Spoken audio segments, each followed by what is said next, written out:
Hello and welcome to Monday Night Mashup. I'm Lindsay Hargesheimer. And I'm Justin Walsh.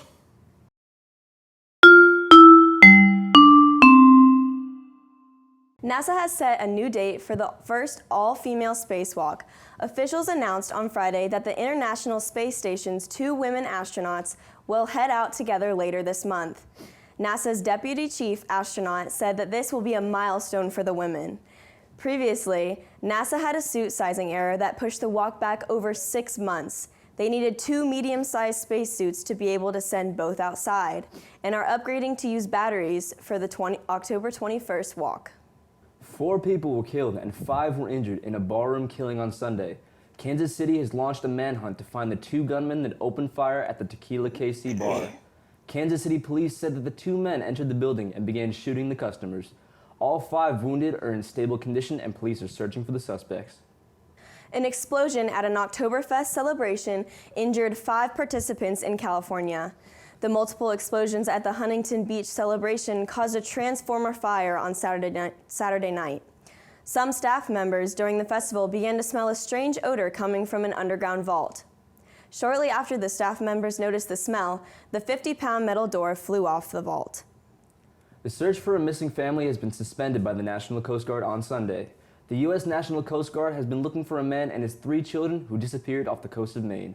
Maine's Guard received a distress call around 10:30 a.m. on Saturday from a man reporting that his family's boat capsized. The search was carried out for over 20 hours and is halted due to pending information. After the break, we will have your latest South Carolina news.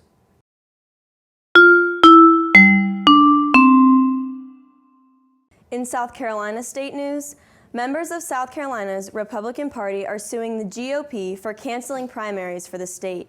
Former Representative Bob Ingalls joined the list of those suing the party on Tuesday.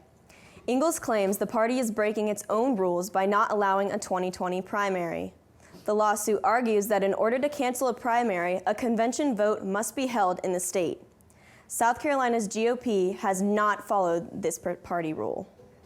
A South Carolina firefighter died after being hit by a semi-truck while helping a car crash victim. Lexington County Serviceman Paul Quattlebaum and a partner were responding to an emergency call on Friday. While stopping to help, Quattlebaum was hit by the truck. He received medical care at the scene and died at the hospital. According to the Federal Emergency Management Agency, during the past year, 82 firefighters have died while on duty.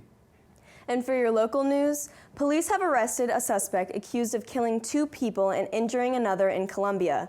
On Sunday, the 46-year-old suspect was charged with 2 counts of murder and 1 count of attempted murder. Richland County deputies believe the man was involved in a shooting that happened on Thursday. Police caught the man on Saturday night by a task force and marshal services. A father and registered sex offender in Newberry were arrested after abducting his children. According to Newberry police, the children were abducted by their father around 11 a.m. on Saturday. Authorities say the man took the children from their mother's house after a forced entry into her home. The children were found safe by 3 p.m. that afternoon. Their father was found on foot after fleeing from his children by Calhoun County Police. When we come back, we'll have your latest weather report.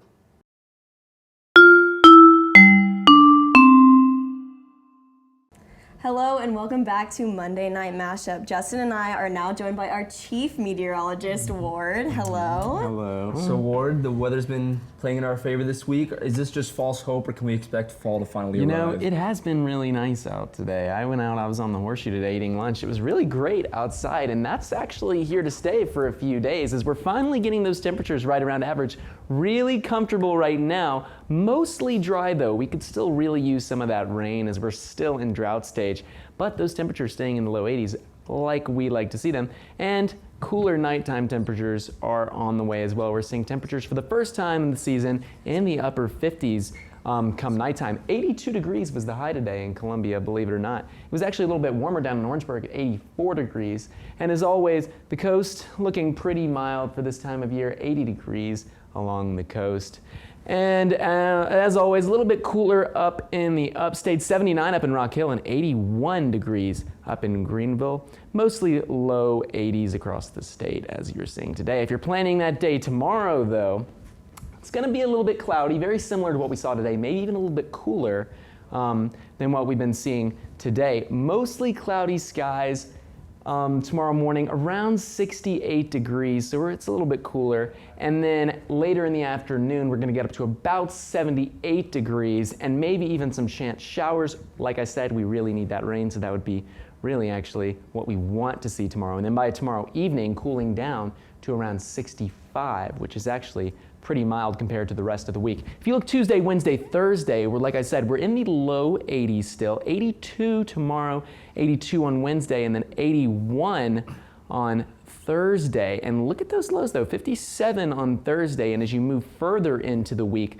like I said, not much rain, maybe a slight chance tomorrow, but the temperature's still looking pretty nice. We're looking at low to mid 80s throughout the rest of the week. The lowest temperature we're really going to see is going to be somewhere in the high 50s maybe. Nighttime, early morning. 50s, that sounds amazing. That's something we haven't seen in a long time. We live in a place where the average is 95. Those clouds and possible chance rain doesn't sound too bad. Yeah, of course, Sounds really great. All right, and when we come back, we will head over to Nathaniel with sports.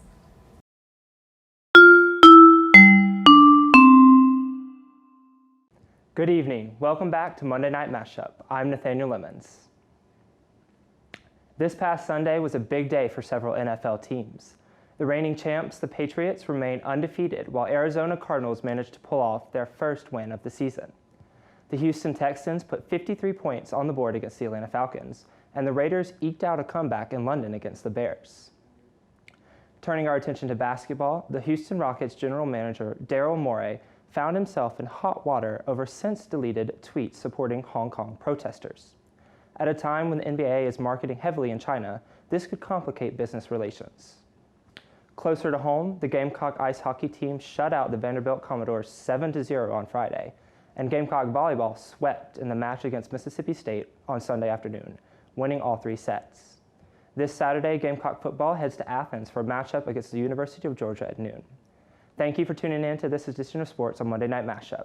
We'll be right back. Stay with us.